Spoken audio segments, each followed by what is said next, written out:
Então, não se esqueçam já no começo, perguntas pelo chat e os associados que querem participar do momento associado lá no final, mandar um e-mail para eventos@abrhsp.org.br. Indo ao assunto, para não perder mais tempo, então hoje nós temos 3 nomes fantásticos para tratar desse tema super relevante da inclusão racial. Então nós temos a Georgette, o Luiz e o meu amigo Silvio Jorge Silva. Silvio Jorge é quando ele fazia bagunça e tomava bronca, então nosso querido Silvio, para contar um pouquinho. Então deixa eu contar para vocês. A Georgette, ela é consultora organizacional, ela é sócia fundadora da consultoria Georgette Lemos Pesquisa e Serviços. Ela também é membro do Comitê de Responsabilidade Social e coordenadora do Grupo de Trabalho de Diversidade da Fiesp. Ela é membro do Comitê Gestor do Selo de Diversidade da Universidade de São Paulo e da Comissão da Mulher Advogada da OAB. Ela é docente de cursos de MBA e também é conselheira da Universidade Zumbi dos Palmares, além de uma série de outras atividades e muitos trabalhos voluntários ligados à causa. Georgette, obrigado por estar com a gente. O Luiz, ele é engenheiro pela FEI e fez curso de extensão pelo HEC Paris, deve ter um jeito mais bonito de falar o HEC Paris, e pela IESE Business School, Stanford University, tem um super currículo, o Luiz. Na carreira, ele acumulou passagens por uma série de empresas, como a Júnior Alimentos, a HQS Consulting, e a EDP, que é a Energia de Portugal, onde ele já está há mais de 20 anos e hoje ele é diretor de Pessoas, Digital e Sociedade. E o Silvio, que é meu colega na Johnson, ele é diretor comercial da divisão de Consumer Health, ele tem 44 anos, é casado, tem uma filha e ele já está na J&J há um tempão, e eu tenho o prazer de, nesse último ano e meio, conhecê-lo e trabalhar mais de perto com ele. Ele é graduado em Administração de Empresas, Contabilidade e tem MBA em Gestão de Negócios. Ele faz parte e é um dos grandes líderes e expoentes do grupo de afinidade étnico-racial da Johnson, que se chama Sou Afro, ele vai falar mais sobre esse grupo, e tem também uma série de atividades e trabalhos aí. Bom, então vamos começar, deixa eu passar direto para quem interessa, que são nossos 3 convidados. Vamos seguir a ordem alfabética. Então a gente começa pela Georgette, contando para a gente um pouco do contexto atual, das oportunidades e desafios para a inclusão racial no mundo do trabalho. Então, eu vou fazer o trabalho chato aqui de ser o timekeeper, aviso para a Georgette quando ela precisar concluir, quando faltar um minutinho, e aí vou fazendo isso com todos. Já peço desculpa antecipadamente pela antipatia de ser o timekeeper, mas faz parte para a gente assegurar que todo mundo tenha tempo. Então, Georgette, vamos lá, a gente começa com você. Bom dia a todos, bom dia Charles, Luiz, Silvio. Gratidão por estar com os meus companheiros da BRH São Paulo, companheiros que convivo desde 1984. Parabéns ao presidente da BRH São Paulo, Guilherme Cavalieri, e obrigado a Roberta Nunes pela iniciativa e pelo apoio nesse evento. As organizações empresariais e os profissionais de gestão de pessoas, não somente no estado de São Paulo, mas de todo o país, aguardam posicionamentos e referências como esta que a BRH São Paulo está propiciando. Ao programar esse evento, a BRH São Paulo está dando seu aval para as ações de promoção e valorização da diversidade racial. É uma decisão de importância inimaginável para alguns, mas vital para nós negros. Em um momento histórico em que há um mix de crise pandêmica e crise de valores éticos na nossa sociedade, as empresas lutam e unem os seus esforços para cumprir a sua missão enquanto negócio e enquanto parte do sistema social. A exemplo do que ocorreu em décadas passadas, quando as organizações assumiram a responsabilidade social, acho que agora nós temos uma segunda e grande onda que será a assunção da inclusão racial com equidade. E as questões sociais nunca foram tão expostas à nossa reflexão sobre o que nos compete fazer. E os protagonistas dessas questões sociais somos nós, representantes da raça negra. Somos 56% da população brasileira, 74% dos representantes das classes D e E, consumimos 1,9 trilhões ano neste país e demandamos por uma reparação urgente, pois não conseguimos mais respirar. Essa reparação tem um nome, equidade. Surgem, então, luzes vindas das empresas que praticam o capitalismo de stakeholders, as empresas que procuram equilibrar resultados econômicos ao propósito. Tais empresas são o nosso orgulho e a esperança. Vocês terão hoje aqui a exposição de experiências que hão realmente de pontuar essas questões, propósitos, e serão indicadores para a multiplicação de ações em empresas de menor porte. Não podemos esquecer as empresas de pequeno e médio porte, maiores empregadoras, quantitativamente falando, em nosso país. E qual o diferencial dessas empresas que buscam a promoção da diversidade racial com equidade? É o entendimento que a inclusão não é só o certo a ser feito, é a demonstração de inteligência visando sustentabilidade de todos os sistemas. Excluir por causa da cor da pele é algo inconcebível em qualquer sociedade. Nós não seguiremos os maus exemplos. É vital que partamos sempre da nossa história, da nossa realidade, sem transpor experiências de sucesso em outras culturas, sem antes aculturá-las. Falar sobre diversidade nas corporações pode ainda requerer estratégias e táticas de comunicação diferenciadas. Falar sobre multiculturalidade é falar sobre a valorização da diversidade. Falar sobre a interseccionalidade é reconhecer que somos seres multidimensionais. Falar sobre diversidade exige pontuar entre todas as questões a questão racial, porque ela é interseccional. E ainda hoje, nós recebemos uma herança de perdas pela falta de acesso às oportunidades que foram destinadas a grupos tidos como dominantes. Mas há luz na porta do túnel, não no fim do túnel. E eu vou me permitir agora repetir o texto de um executivo, de uma grande multinacional. Diz ele: é hora de ter conversas duras e sinceras sobre o estado de racismo e desigualdade em casa, com os amigos e entes queridos, com outros membros da sua comunidade e no local de trabalho. Acho que o Silvio conhece essa fala. É do executivo da Johnson & Johnson. Se, por um lado, empresas estão assumindo o comportamento que lhes é devido, ações disruptivas vindas do mundo acadêmico e de lideranças sociais surgem também.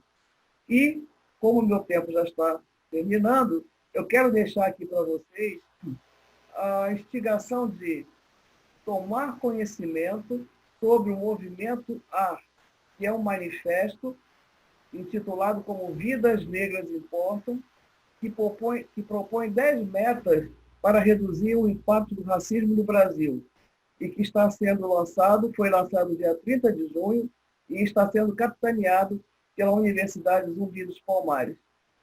Muito obrigada. Georgette, muito obrigado. É sempre um prazer te ouvir e toda a bagagem que você traz sobre o tema. E lembrando para todos que vocês já podem ir colocando perguntas no chat e daqui a pouquinho a gente vai ter um tempo para conversar e para ir respondendo as perguntas. Deixa eu passar para o Luiz, que vai contar um pouquinho para a gente também da experiência e de tudo que ele tem para trazer no tema. Vamos lá, Luiz. Bom dia, Charles. Queria agradecer a todos vocês que estão aqui nos ouvindo, Georgette, Silvio.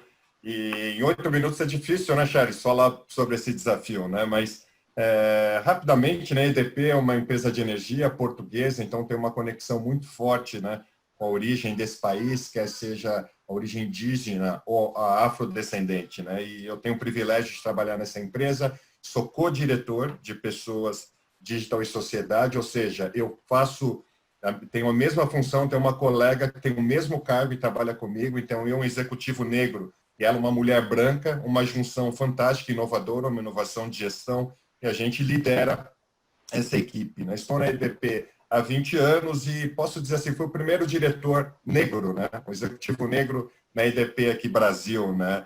E poderia dizer muitas coisas aqui, mas talvez o ponto que eu pudesse trazer sabe, como um resumo do que eu sinto nesse momento como um todo. Eu tive muita sorte, Charles.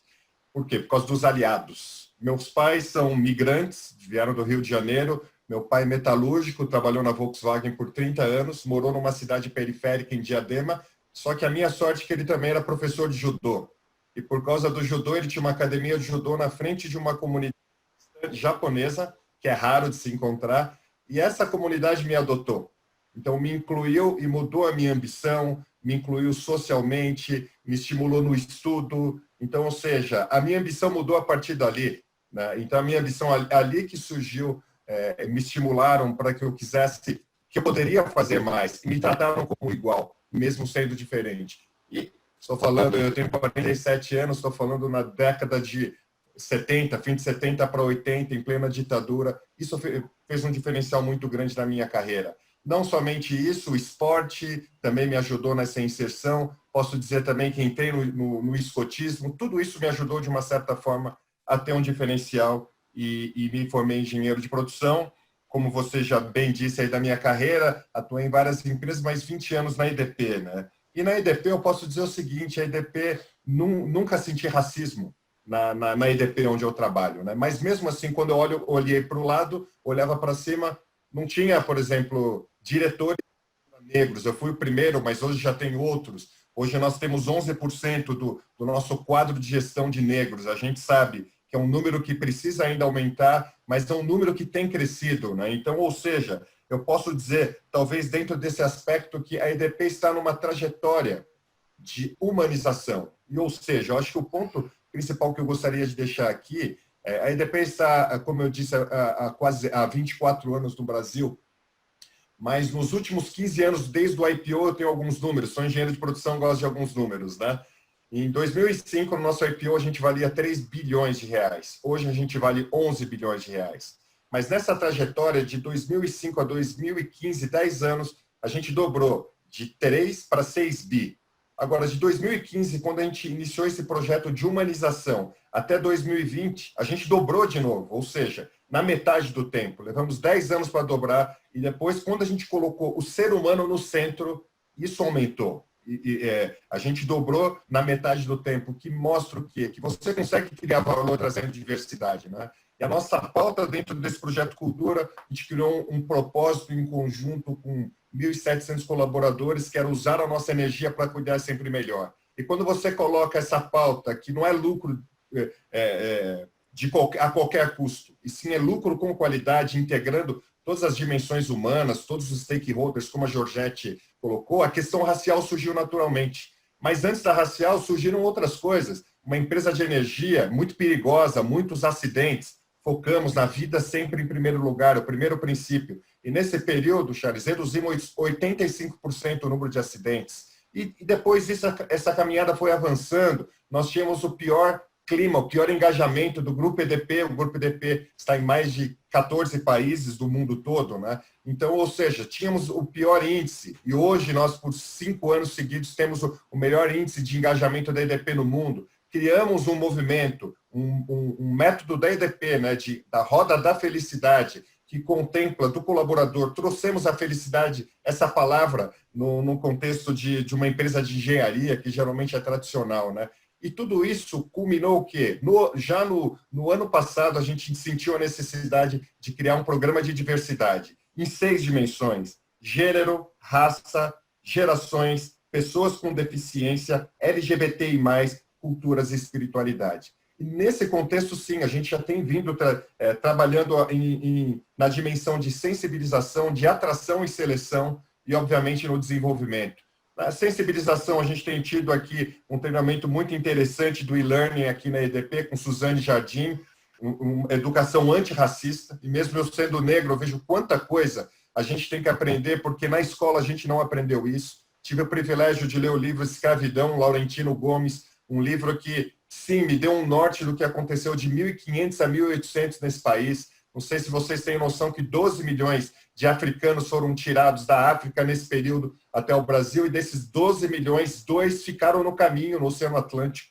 Não sei se vocês têm noção que a rota dos tubarões foi alterada nesse período por causa desse movimento de navios negreiros, ou seja, que teve todo um impacto no nosso país. Então, quando a gente fala aqui no Brasil, eu posso dizer o seguinte: na EDP eu sempre tive oportunidade, Charles. A questão que eu enxergo é o racismo estrutural, porque se você enxergar hoje na desigualdade social, infelizmente, a gente tem 54%, 56% de negros no Brasil, mas a maior parte desse grupo está nas periferias. E é necessário, sim, estruturar oportunidades para que entrar mais naturalmente, né? Então, a gente entende, sim, a EDP entende que temos que ter posições afirmativas, e nesse aspecto a gente já começou com um movimento concreto, pode ser um movimento inicial mais concreto. No nosso programa de estágios, a gente já se posicionou, 50% das vagas serão para jovens negros e negras, porque é importante também ter essa representatividade, para que tenham mais pessoas como eu e outros colegas meus em posição de liderança. Mas eu acho que, num resumo geral, Charles, eu poderia dizer isso. Enxergo, sim, que, no caso da EDP, a gente tem olhado, né, esse tema de racismo, ele tem que estar dentro de um contexto maior. E faz parte mais um minutinho, tá, Luiz? Desculpa te interromper, mais um minutinho. Não, perfeito. Já estou aqui finalizando. Eu acho que talvez o resumo do aprendizado da EDP, esse tema, não só o tema do racismo, né? O tema da diversidade, ele tem que estar dentro da estratégia da empresa. E o nosso CEO, Miguel Setas, ele patrocina esse movimento, e isso é visto de uma maneira integrada. E, nesse sentido, a gente tem, sim, trabalhado e se posicionado para que a gente possa enxergar, assim, mais negros e mais negras, essa representatividade possa ser vista também nos níveis hierárquicos e em todas as outras funções. Era isso que eu queria falar. Excelente, muito obrigado, viu, Luiz? Lembrando que vocês podem colocar as perguntas de vocês no chat, nós já vamos responder. Já não sei se vai dar tempo de responder todas, e as que a gente não conseguir responder agora, a gente vai usar como fomento para o nosso bate-papo no momento associado depois.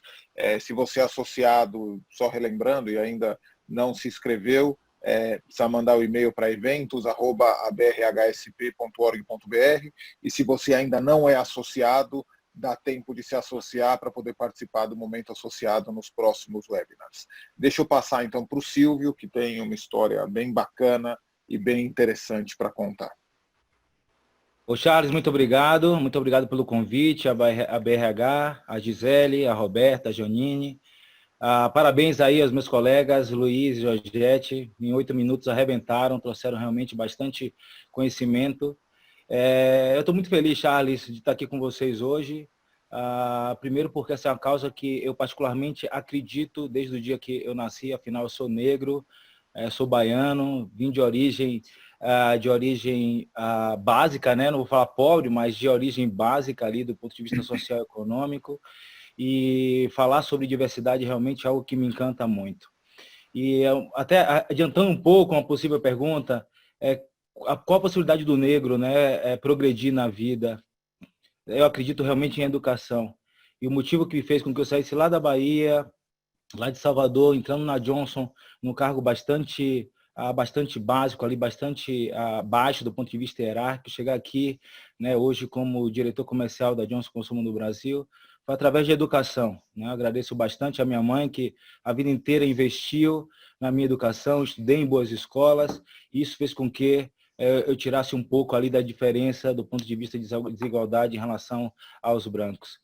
Falando um pouco sobre a inclusão, né, do negro no mundo de trabalho e a equidade do negro no mundo de trabalho, é importante que a gente ressalte um pouco a história, que realmente o Luiz falou bastante sobre isso, a Georgette também, é impactado bastante pelo racismo estrutural.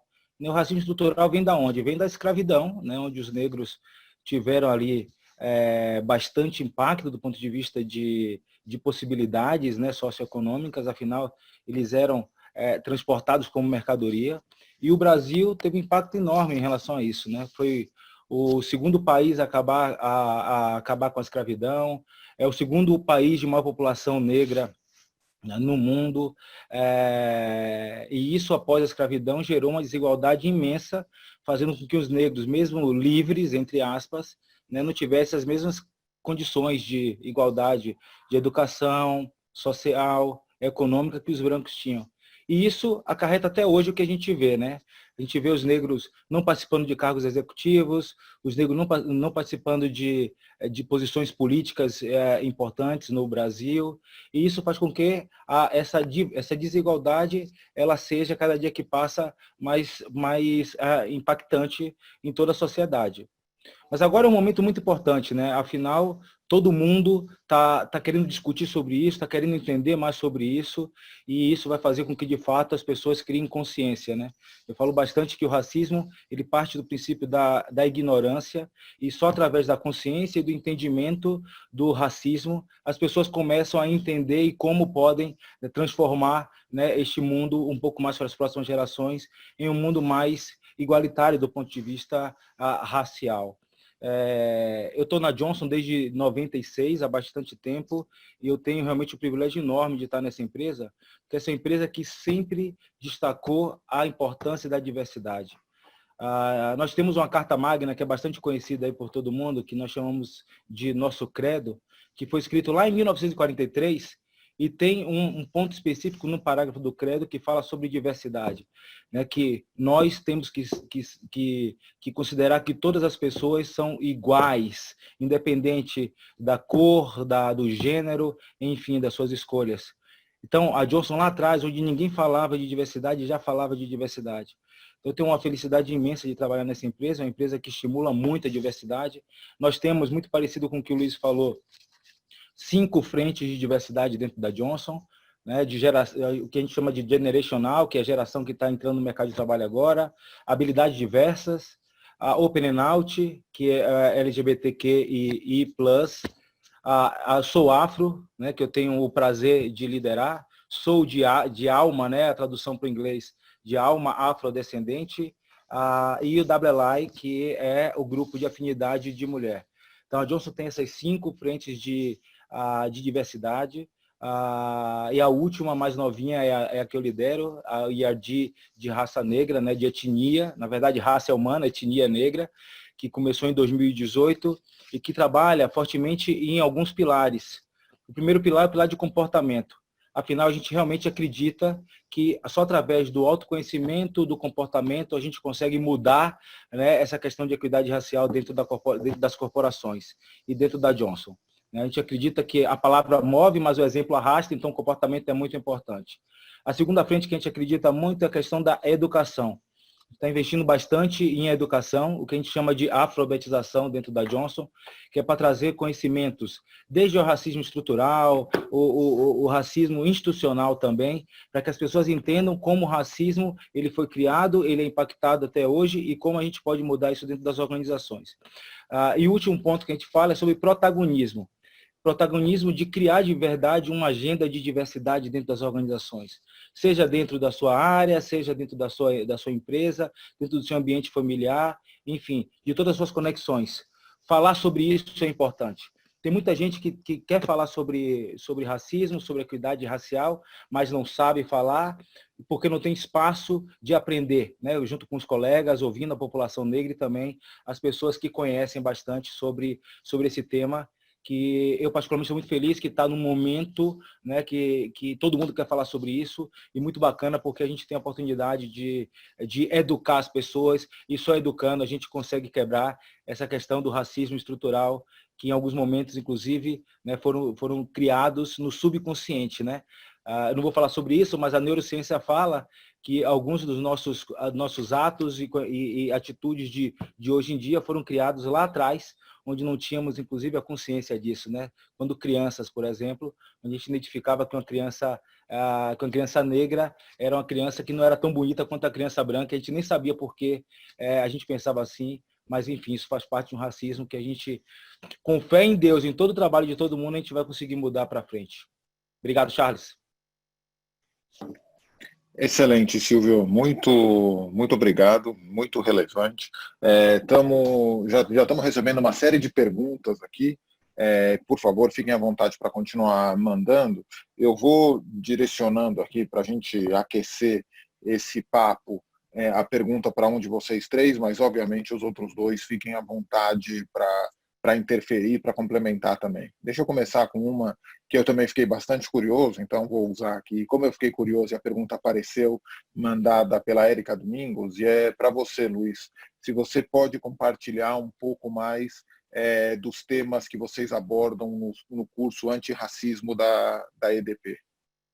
Perfeito, uma ótima pergunta com a Suzane Jardim, um curso muito interessante. Eu acho que ali aborda o que o Silvio disse, o racismo estrutural, mas traz todo um contexto de história, né? Ou seja, a história dos negros no Brasil, para a gente entender esse contexto todo. Também eu acho que é um ponto muito importante nessa educação que diferencia o conceito de preconceito, discriminação e racismo. E aí eu acho que fica muito claro que muitas pessoas dizem, mas não são só os negros que sofrem preconceito. É verdade. Preconceito pode existir com qualquer um, ou porque é magro demais, ou talvez seja um pouquinho gordinho, ou porque é alto demais, ou porque é baixo demais, ou porque tem um nariz grande, ou um nariz muito pequeno, o que for. Preconceito qualquer um pode ter. Isso não é um privilégio dos negros, né? E a discriminação é a consequência prática do preconceito, ou seja, por conta do preconceito, você sofre algum tipo de retaliação na sua vida, quer seja profissional, quer seja em qualquer dimensão. Racismo é outro contexto. Racismo é hierarquia de raças. É quando existe um conceito, como o Silvio disse, que existe um grau de importância de raças, né? De grupo de pessoas. E, nesse sentido, por conta dos 350 anos da escravidão, né, no mundo todo, que foi um movimento globalizado, né, foi a primeira vez que no movimento de escravidão se associou a escravidão à raça, e a uma raça específica negra, porque escravo vem da palavra eslavo, eslavo eram escravos de olhos azuis, escravidão, infelizmente, sempre existiu. Mas, nesse contexto, se classificou num grupo de pessoas, negros e negras, com a minha característica, do Silvio e da Georgette, se classificou no corpo. E, a partir desse momento, eu acho que aqui no Brasil cabe ressaltar que não só no caso dos negros, os índios também sofrem a mesma consequência. A questão é que os índios estão mais isolados, por isso que eles não têm tanto contato, mas quando tem, a gente sente, né, essa diferença. Mas só resumindo, então, ou seja, racismo estrutural, porque ele está permeado no sistema. E, para mim, o que eu aprendi muito foi essa diferença entre preconceito, discriminação e racismo. O racismo é um sistema muito mais complexo e que tem que ser combatido com muitas iniciativas, Charles. Obrigado, Luiz. E nós estamos com uma série de perguntas aqui, tem coisas bem interessantes. As que a gente não conseguir responder agora, eu já comentei com vocês, a gente continua no nosso bate-papo depois no momento associado. A gente teve um problema de conexão aqui na Georgette, espero que ela consiga se reconectar, mas aí, Silvio, eu tenho uma bem interessante aqui para você, da Marina Machado, que começa falando, tadinha, que teve o prazer de trabalhar com você e aprender bastante sobre como você lida com essa questão do racismo. E a pergunta dela é quais são as práticas que as empresas devem ter para que oportunidades entre negros e brancos sejam iguais. E ela também complementa aqui a pergunta perguntando como tirar o preconceito da cabeça das pessoas. Azar dela, né, Charles, que trabalhou comigo, e o pior é que é minha amiga até hoje, né? A Marina, que é RH da Quivia, uma empresa também maravilhosa. Putz, além de sua amiga, ela ainda trabalha em RH, coitada. Trabalha em RH. Um beijo, Mar, obrigado pela pergunta. Essa segunda parte da pergunta, ela é bem complexa, como o Luiz, a Georgette sabe. Tirar o preconceito da cabeça das pessoas é algo que não é fácil, afinal vem enraizado aí, né, dos últimos 300 anos, 400 anos, mas o que eu diria para a Marina e para todos que estão ouvindo, é que a primeira ação é se autoconhecer, né? Buscar um autoconhecimento, desenvolver esse autoconhecimento para que você se defina, né, como indivíduo. E no segundo é buscar entendimento sobre o que significa preconceito, discriminação e racismo, como o Luiz bem falou. Inclusive, Luiz, a Suzane também é nossa parceira, ela que está fazendo o desenvolvimento de treinamento da Johnson e está ensinando muito a gente. Só através de conhecimento e autoconhecimento você consegue tirar esse preconceito e olhar para a pessoa buscando o seu comportamento e não a sua cor da pele, buscando as suas habilidades técnicas e não a sua cor da pele. Em relação à primeira parte da pergunta, Charles, como fazer com as suas boas práticas, né, das empresas, eu acho que o primeiro é trazer essa discussão interna para dentro das organizações, para que a liderança, a alta liderança, se sinta impactada e engaje com esse propósito. Segundo, fazer com que essa discussão seja feita durante todo o tempo, de uma forma consistente, em todos os níveis, para que todos os colegas também entendam, né, sobre esse conceito. E, por último, trabalhar o que eu chamo de recrutamento e uma verdadeira inclusão para esses negros e negras. Não adianta só o time de RH, de Talent Acquisition, ou os recrutadores saírem em busca do negro de qualquer forma, né? Precisa realmente entender como buscar um recrutamento adequado e, principalmente, incluí-los. Porque pior do que você não recrutar é você recrutar e não incluir, e aí você pode acabar muito fortemente com a questão da autoestima corporativa desse indivíduo. Então, práticas de inclusão fazem realmente muita diferença quando elas são enraigadas na empresa, e isso gera aí um desenvolvimento contínuo. Não dá para ser para a noite para o dia, mas esse seria um bom começo para que a tendência positiva se perpetue. Existe uma experiência super interessante que foi feita, e faz pouco tempo, não é coisa, por incrível que pareça, não é coisa dos anos 30, anos 40, não. Eu até posso buscar mais detalhes para quem se interessar depois. Foi colocado, essa experiência foi feita nos Estados Unidos e foi colocado para uma posição específica, entrevistadores do mesmo perfil, entrevistando pessoas, vendo as pessoas e não vendo as pessoas. Nos que estavam vendo as pessoas, os candidatos finalistas eram, na sua grande maioria, aquele padrão homem branco, entre 30 e tantos anos, etc. Nos que não estavam vendo as pessoas, é impressionante como entre a porcentagem de homens brancos dentro do padrão diminuiu e aumentou a proporção de candidatos finalistas, mulheres, negros, de outras etnias, enfim, é muito interessante como isso se mostra, às vezes, dentro da ciência mesmo. Então, por isso que às vezes a prática do que a gente acaba vendo na prática é um pouco diferente do discurso de muitas empresas, infelizmente. E aí eu já emendo aqui com uma pergunta que eu achei bem interessante do Guilherme Bobato para a Georgette. Ele até menciona aqui um termo que eu não conheço, então acho que o momento, não sei se os outros participantes conhecem, ele comenta sobre tokenismos raciais. Eu não conheço esse termo, mas ele pede, Georgette, para você comentar sobre os tokenismos raciais em empresas que acreditam estar fazendo a diferença, quando, na verdade, ainda não estão nesse patamar. Então, acho que você, com o seu trabalho de consultoria, com o conhecimento que você tem de diferentes empresas, vale a pena te ouvir um pouco nesse sentido.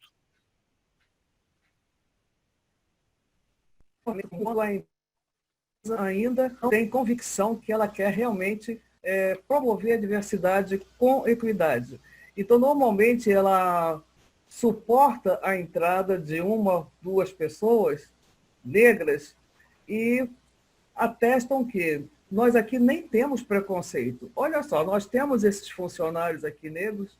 Então, essa prática, ela revela o quê? Ela tem os símbolos lá colocados, né? Pessoas que simbolizam determinada segmentação, mas são apenas para isso. Essas pessoas, elas não foram absorvidas, elas não foram incluídas com as mesmas características e expectativas que as outras demais brancas que estão lá dentro da organização. Então, a gente fala do tokenismo nesse sentido.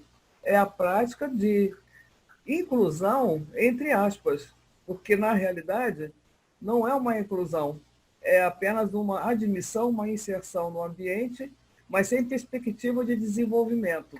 Agora, eu só queria aproveitar um segundo para falar sobre o tokenismo reverso, porque toda má ação ela merece uma reversão igual e às vezes até maior. Porque quando a empresa ela tem essa intenção de colocar alguém como um token, esse token pode estar lá dentro da organização, mas está como uma estratégia. Ele quer ocupar um espaço, ele quer enraizar os seus pensamentos, os seus valores para outras pessoas, e ele consegue isso porque ele é tão desprezível, né? Ele não faz mal a ninguém, é um token, mas ele está lá e ele está se enraizando, ele está disseminando o que ele pensa. E quando essa empresa desperta, aqueles conceitos que estão na mente do token já estão enraizados em muitas outras pessoas. Então, é algo que não tem vida longa. É uma prática que não tem vida longa, é um bumerangue. Muito bom. Não conheci o termo e é algo muito, infelizmente, muito presente ainda. Deixa eu já passar para a próxima pergunta. Luiz, em algum momento você sentiu resistência dentro da própria empresa ou você conhece histórias de colegas nossos de RH que tenham sentido resistência dentro da empresa para seguir com esse tema de diversidade? Charles, é claro que é natural, toda mudança, né, gera algum tipo de resistência. Não vou dizer que não existiu, tá, Charles? Mas eu poderia dizer assim que a empresa que eu entrei há 20 anos atrás é completamente diferente. Estando nos 20 anos, eu vejo uma diferença fundamental, que foi antes do programa Diversidade, que foi lançado em fim de 17 para 18, que foi no fim de 2014 para 2015, que foi o programa de humanização. E ali, Charles, eu posso dizer, até pegando aqui outros ganchos e talvez outras questões, né? Para você criar um programa de humanização, você tem que ter estômago. E o nosso CEO teve estômago de reconhecer todas as mazelas que a gente tinha, quer seja raciais, sexistas, o que fosse, que é natural da sociedade como um todo, né? Para transformar realmente num ambiente não tóxico, num ambiente que as pessoas se desenvolvam. Então, a partir daquele momento, naquele momento sim vi resistência natural em várias dimensões, né? Líderes que cresceram com um mindset e que tiveram que se reorganizar. Então, ou seja, a empresa é uma empresa mais voltada para o lucro, mais voltada para a energia elétrica mesmo, para os ativos, e a partir dali ela teve uma mudança de mindset, que não foi fácil, tá? Você tem que mexer em estratégia, você tem que mexer não só em treinamento de líderes, tem uma lição de casa gigantesca, então uma jornada aqui de 5 anos, né? E obviamente que como a gente fez essa lição de casa primeiro, quando entrou o movimento de diversidade, foi quase que natural, porque o movimento de humanização parte do pressuposto que a diversidade cria valor para a organização, né? Não fica desassociado, não é uma coisa assim, vamos fazer o bem, porque é importante. Sim, é importante fazer o bem, mas fazendo o bem, o nosso negócio se torna mais forte. Então, respondendo essa questão, acho que eu senti antes do programa de diversidade, lá atrás, para o programa de humanização, sim, eram muitos profissionais, e eu fiz parte dessa cultura e tive que mudar também, muito voltado para o concreto, para o lucro, para a entrega de resultados sem olhar para o lado, né? E Charles, assim, só para dar exemplos concretos, né? A EDP, a partir desse movimento de humanização, ela se redescobriu em várias áreas. Na racial, a gente tem um patrocínio forte com o Museu Afro Brasil, do qual eu sou conselheiro, mas não foi só aí. A reconstrução do Museu da Língua Portuguesa foi algo que a gente liderou. A restauração do Museu do Ipiranga, que não era nosso tema de atuação, nós fomos a primeira empresa a patrocinar, ou seja, houve uma mudança de mindset e, obviamente, que o racismo está dentro disso, ou seja, a questão da raça, da diversidade, eu acho que foi muito mais bem aceita. Se a gente tivesse começado, Charles, para terminar, esse programa de diversidade em 2015, ia ser outra conversa. Aí sim, a gente ia sofrer uma resistência muito grande. Não sei se eu respondi a questão. Não, perfeito. Obrigado, Luiz. E deixa eu passar para o Silvio, até é outra pergunta que nós temos aqui, eu estou até procurando de quem veio, mas a pergunta, eu já falo de quem veio, desculpa. Por que esse tema ainda é tão pouco presente em tantas empresas? Quer dizer, a gente sente algumas empresas realmente puxando essa discussão, mas qual que é a sua percepção, Silvio, de por que Aqui, a pergunta veio da Elísia Maria da Silva. Né? Por que tão poucas empresas ainda têm esse tema como temas relevantes para suas companhias? E se, infelizmente, vamos dizer assim, a gente ainda vai precisar de outros casos George Floyd na vida para esse tema voltar, ganhar cada vez mais relevância? O Charles, excelente pergunta. Eu vou separar em três blocos, porque as empresas ainda não falam sobre isso. O primeiro é porque as empresas ainda não tiveram consciência que aumentar a diversidade gera lucro, gera produtividade, gera um ambiente melhor. A McKinsey, uma consultoria bastante conhecida e renomada no mundo, trouxe esses dados e depois eu posso compartilhar com vocês, que uma empresa mais diversa é uma empresa com um ambiente melhor, com mais lucratividade, com mais produtividade e mais criatividade. As empresas não sabem disso e admitem que esta discussão é muito mais uma discussão empírica, uma discussão que vai agradar a sociedade, mas que não impacta diretamente a sua produtividade. A segunda, o Luiz falou muito bem disso, e muito bom te ouvir, Luiz, eu aprendi muito com você aqui agora. O segundo é porque dá trabalho, né? Dá trabalho. Você tem que ter muita coragem, né? O Luiz estava citando o exemplo da empresa que ele trabalha, que se o CEO, os líderes não acreditarem realmente nisso, as coisas não movem. Porque não é fácil, né? Você abre o mercado de trabalho e você vai encontrar o negro com o mesmo currículo que o branco, não vai achar, não é fácil. Você vai encontrar o negro falando inglês como o branco fala, na mesma proporcionalidade, você não vai achar. Então, como dá trabalho, você precisa ter um esforço disso, as empresas acabam não investindo tempo suficiente e não tem tanta resiliência para manter esse negócio vivo. E o terceiro é que as empresas ainda não entenderam da sua necessidade de mudança, não só no seu ambiente corporativo, mas social. Né? Você falou, Charles, que sobre o Floyd, né? Se precisa ter outros casos como o Floyd. Ontem, né, esse é um dado real, a cada 24 minutos morre um negro no Brasil. Não precisa olhar para o George Floyd lá nos Estados Unidos. Temos casos aqui no Brasil todos os dias, nas periferias. Né? Os negros são o maior índice de encarcerados no Brasil hoje é do negro, violência negra altíssima. Quando as empresas entenderem que mudando a sociedade, elas vão mudar também a sua produtividade, buscando, né, buscando e encontrando melhores profissionais e retroalimentando a sua organização, a visão vai sair do mundo corporativo individualista e vai numa abrangência muito maior. Obrigado, Silvio.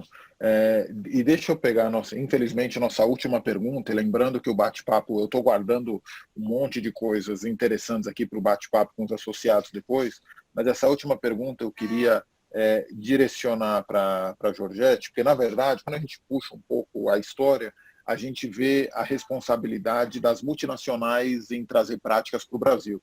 Então, por exemplo, a gente olha lá atrás, as montadoras de veículos trazendo práticas de avaliação de desempenho, por exemplo, e tem uma série de outros contextos históricos aí do quanto as multinacionais puxaram boas práticas no Brasil.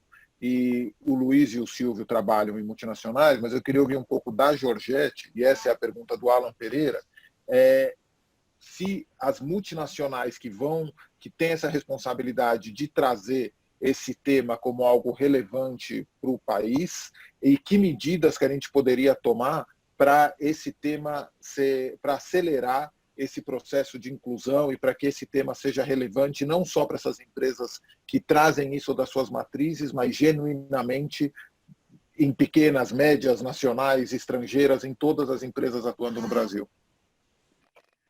Charles, essa pergunta, ela precisa ser, como fez o Silvio, ela precisa ser decomposta em várias partes, né?